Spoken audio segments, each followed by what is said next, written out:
Welcome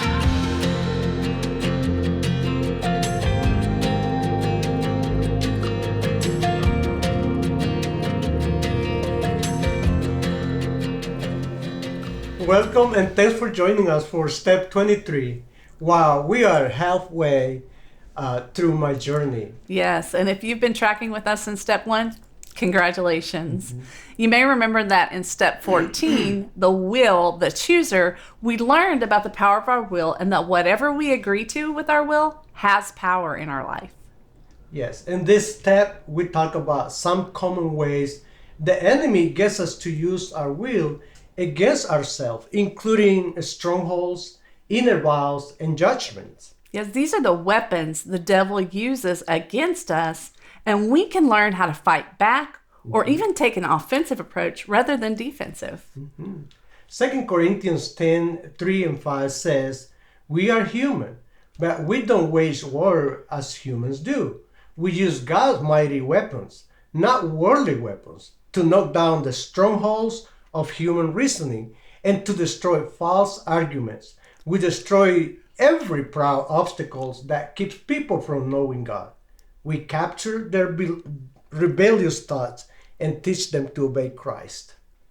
In this passage, we see that our enemy works to build strongholds. And the building blocks he uses to build a stronghold are human reasoning and false arguments. A stronghold is a strong bias, a belief produced from interpretation of assumptions and speculations. We act based on what we believe to be true. The way the enemy gets us to use our will against ourselves is to get us to believe something that is not true and react based on that false belief or lie. Beliefs are created or changed by experiences. The intensity of the experience determines the strength of the belief. Listen to this. It is not our experience, but what we believe about the experience that gives it power to impact and control our lives. There are at least 2 levels of belief: opinion and conviction.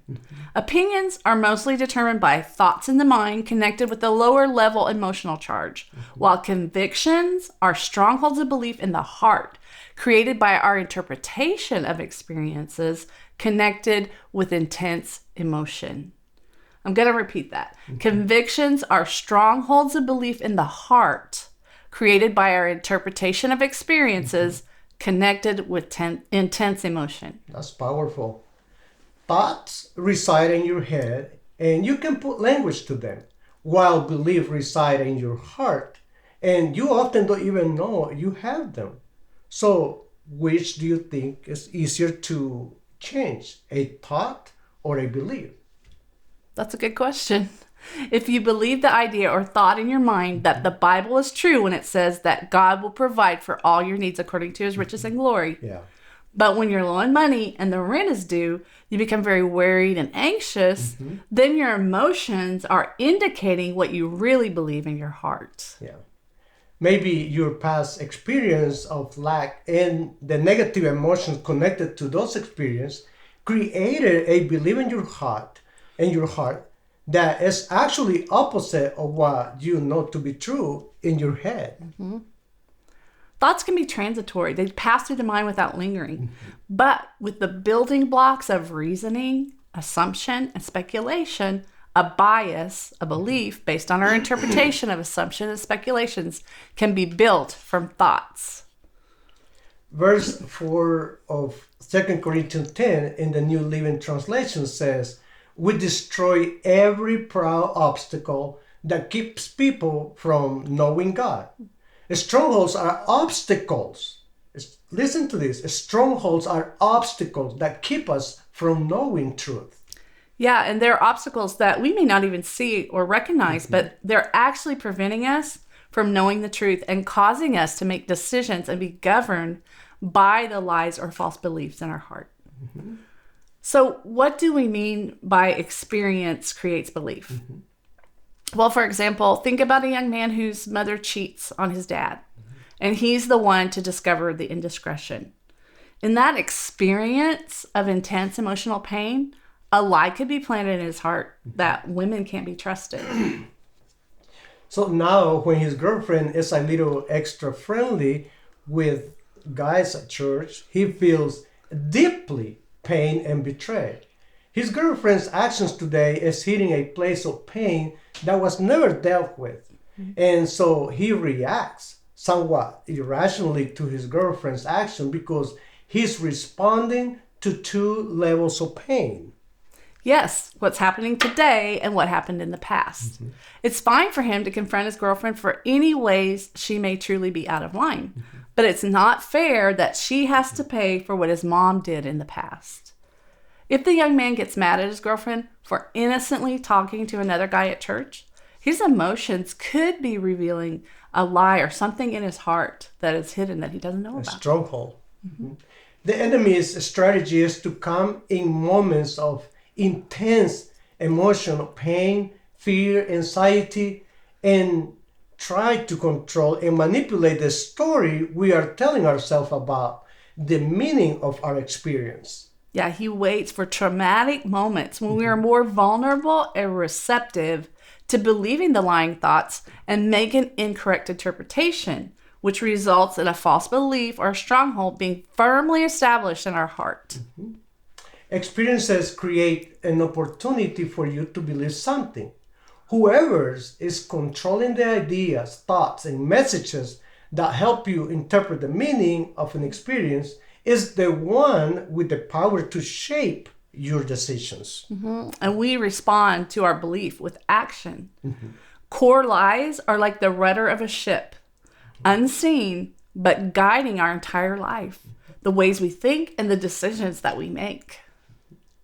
Les Walnut says, out of the seed of a decision comes the harvest of a consequence. Some examples of how emotions connected with experience determine our beliefs are maybe you were feeling strong emotions of being lonely, unloved, or unlovable. And in that moment, the enemy lured you into a sexual experience that made you feel good, both physically and emotionally. And in that experience, maybe of pornography, sexting, maybe same-sex relation or adulterous relationship, he might plant lying thoughts that make you rationalize, assume, and interpret the meaning of that experience, possibly creating a belief in your heart that you need pornography to validate you. Or make you believe you are a woman in a man's body. Or vice versa. Or you could believe you married the wrong person and decide to leave your mate. If there are strong emotions attached to the experience, they can make the untrue thought feel true, which establishes the belief more firmly in our hearts. Many times, what we are upset about is not so much what's happening right now, but the conflict we are experiencing now is triggering a hurt and or lie from the past. For example, I might have an experience like my parents got a divorce and my father stopped relating to me. And in that experience, I might begin to focus on the pain of my father's disconnection. And the story I tell myself or that the devil presents to me could lead me to wrongly interpret the meaning of the experience of my parents getting a divorce and believe something not true or a lie. So if your daddy stopped relating to you, what might be a lie or the lie you believe based on your experience? Can you give us an example? How about I'm not valuable or Yeah. men will reject me, which makes me feel inadequate, scared, or vulnerable? And so you respond to the lie by looking for ways to comfort or protect yourself. Yeah, verse 4 in the Passion Translation says, our spiritual weapons are energized with divine power to effectively dismantle the defenses behind which people hide. When we believe something that's not true, it's a false belief, and it creates a barrier or wall between the truth that defends the lie that we're believing. A defense is a way to comfort or protect ourselves and avoid pain, anxiety, hurt, and disappointments. Yeah, and the negative emotions the resulting from the false belief or the lie will likely bring with it pain and fear. And so we often unconsciously use defenses to try to comfort and protect ourselves. And there are any numbers of ways we can defend ourselves. Yeah, we might withdraw or use excessive busyness to prevent emotional pain. We may strive to be very intellectual and use logic and reason to avoid our pain. We may control, manipulate, or reject, or blame others to comfort or protect ourselves. We can use all kinds of things like addiction, escape, even ministry to comfort or defend and protect ourselves from further pain. Going back to my experience of the divorce and the lie, I believe that men will reject me. When I expect that men will reject me, that's probably the vibe I'm going to put out when I walk in a room. It's like, hey, I know you're going to reject me. Go ahead, reject me. And I stick out my quills like a porcupine to protect myself from rejection that I haven't even received yet. And when I do that, I'm acting based on the belief in my heart that men will reject me, not the truth about who I really am. So now we have others' reaction. Men don't know how to respond to your defense, to your porcupines, so they don't bother to engage with you, and it feels like rejection. Now the event has repeated itself, reaffirming your belief that you are not valuable and men will reject you. Yeah, how others react to my defense can reproduce the experience and perpetuate the cycle. So now I have a new experience that's reaffirmed the lie, which causes me to continue to defend myself, and then it happens again, and it's just a cycle, this self-fulfilling prophecy that happens. Yeah. That's why people make comments like, all men are the same. Yeah, they have a belief based on their experiences. The enemy plants the lie and bombards us with thoughts that stir our emotions and cause our mind to reason and speculate with the goal to accomplish his objective, to kill, steal, and destroy us or something important to us. Yeah, maybe our future purpose and destiny, maybe our hope, maybe our family, our important relationships, or even our lives. Yep. Anytime the lie is triggered, there can be this insanity that can never be resolved with logic and reason. Like you telling yourself, this is crazy, but the belief in your heart won't let you rest until you act according to that belief. Sometimes it can be hard to find the truth in the midst of intense emotions and so many messages bombarding our mind.